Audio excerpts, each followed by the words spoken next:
Royal Marines have been sharpening their skills in one of the best training areas in the world. 4-2 Commando will deploy to Afghanistan next year, and they've been training alongside US Marines at one of their bases in North Carolina. Camp Lejeune boasts gold standard facilities, including thousands of acres of wilderness and coastline. It's all part of the Royal Navy's biggest exercise of the year, Exercise Auriga. Charlotte Cross was there.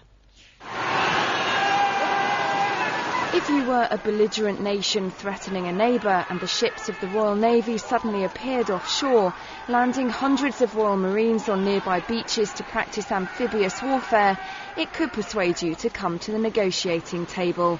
That's exactly the scenario being practiced here on the east coast of the United States.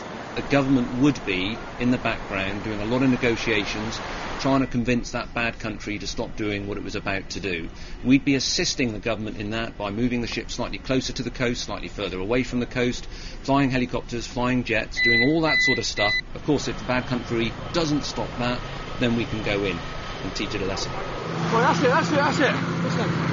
And these troops from 4-2 Commando Royal Marines are the ones who would come ashore and take the fight to the enemy on land.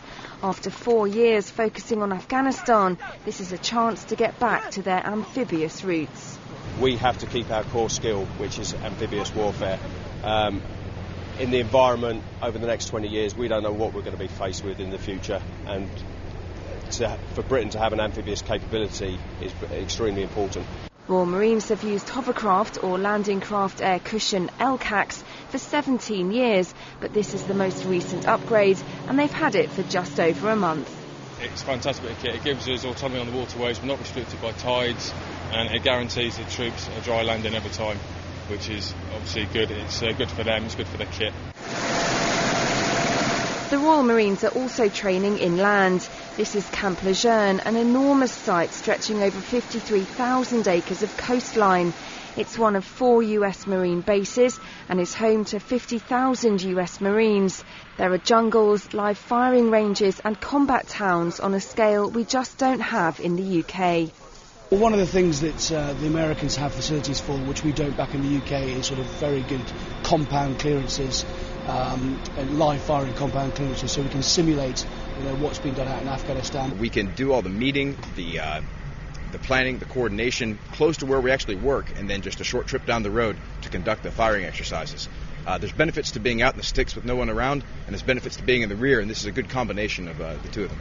This training shows exactly why the close relationship between the UK and the United States is so important, because it unlocks world-class training facilities like this one, and that means these troops from 4-2 Commando get the best preparation possible for operations wherever they are in the world. Clear! This is called modern urban combat. The commandos are practicing techniques they'll need to clear complex networks of compounds in Afghanistan. The shape of the corridors and the amount of doors coming out of the different rooms provide a degree of reality in terms of enabling them to get the basics right, which they then can apply to a little bit more difficult situation. Despite the demands of operations in Afghanistan, the Royal Marines have kept units up to date with their amphibious skills, and although urban terrain is the most likely place these troops will be fighting in the near future, they're ready to take on whatever's lurking just round the corner. Charlotte Cross, Forces News, Camp Lejeune. Now,